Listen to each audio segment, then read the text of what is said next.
Hi everybody, it's Ruth here at Artful Stampin'. This is a little bit of an impromptu YouTube live because today I got my new planner kit refill.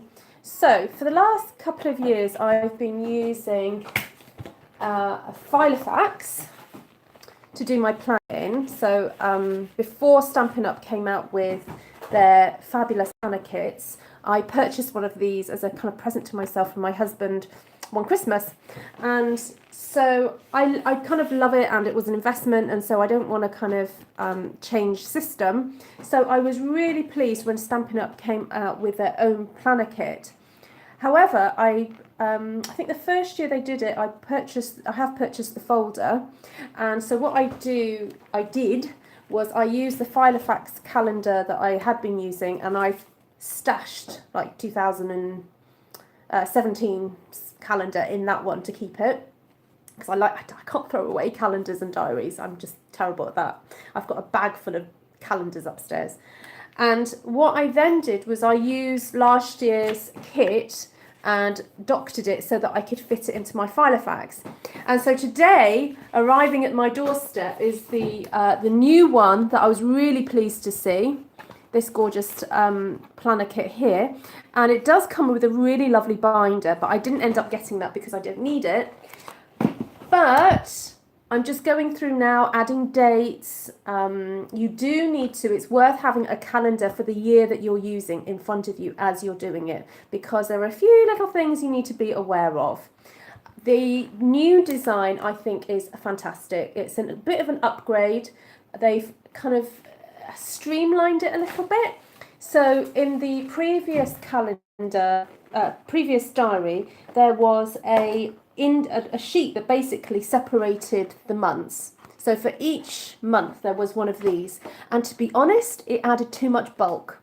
You know, imagine having 12 of those in your calendar, and that actually adds to the bulk when you would, I would rather, have other sheets in there.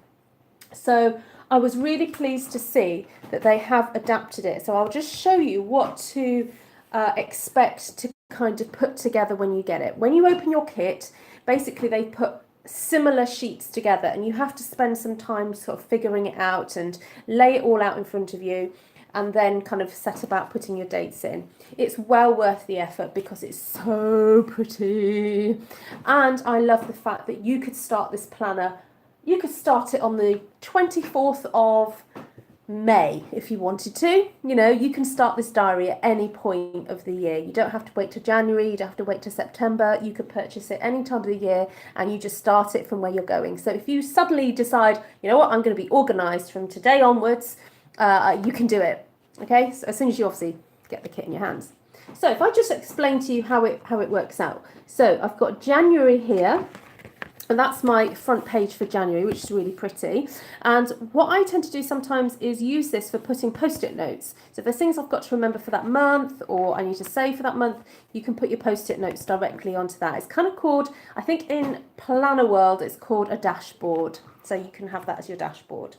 Then, as soon as you open it up, rather than this being a wasted side, it immediately goes into the month to view. Now, I found the month to view really handy because it's a quick way of kind of being able to see what main events I have coming up, very, very quickly. So I can sort of, particularly my Saturdays get filled up, I can immediately, that Saturday's free, rather than having to flick through the individual pages. Okay, so then on the next side to that, and this is where you have to just be careful how you're setting it out. You need to choose, obviously, one of these, but on the back side to that, you immediately then go into the days of the week. And you just keep having days of the week until you get to the end of the month, when, rather than having a days of the week behind your last page, so when you get to I've got 31 there, you have to have chosen the one that's got the notes, these kind of like lines on the back. Okay, so you do have to just, sometimes when you get to say, I don't know, the 25th of the month, you're writing 25, 26, or even before that, you might just need to think, okay, which one do I need so that I get that one in there. Okay, so then you also get a choice of this extra note paper, and I like the fact that they haven't written on it like specifically what you need to use it for. You know, it doesn't say like money, it doesn't say dates, it doesn't say anything on it. However, it's got these useful kind of like bullet almost looking motif, you know, these little dots. So for example, if you wanted to use it as kind of totting up your cash, you could do that, or if you want it for birthdays or even to-do list, you could use it for that, no problem. So then we are straight then into the next month, and we're back again to month to view and so on and so forth. So that's how you actually set it out. Now I came on here because I wanted to show you how I then adapt it for the Filofax.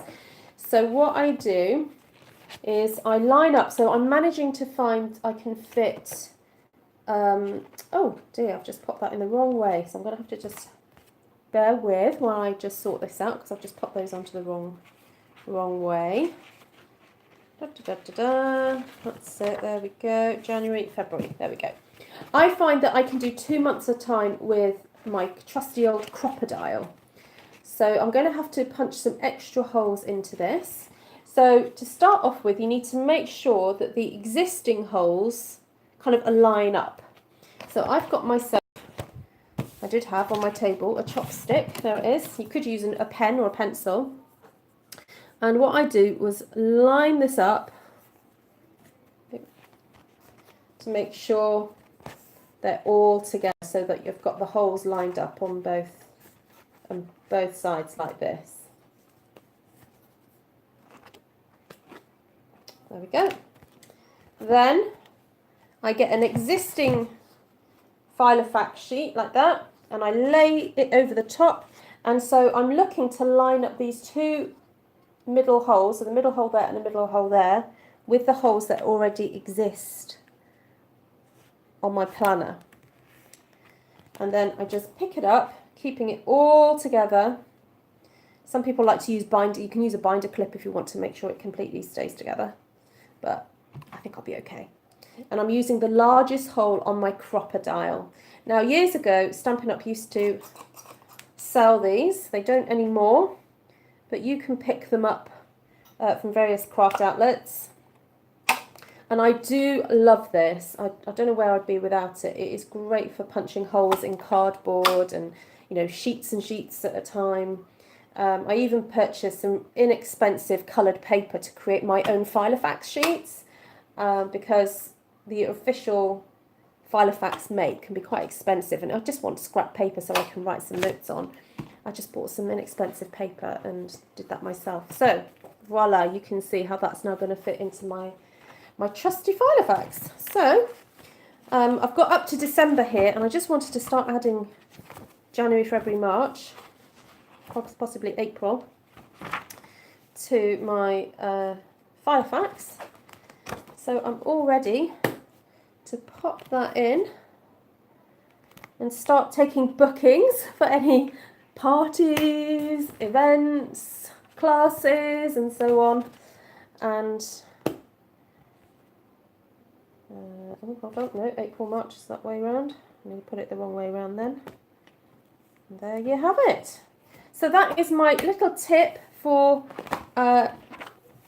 what's the word, kind of hacking the Stampin' Up planner to make it fit into your current Filofax, if that's your kind of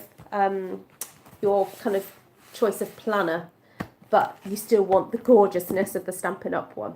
So thank you for joining me, those of you who've stuck it through to the end. If you're watching this on the replay, which you probably are, thanks for joining, and I hope that tip was useful.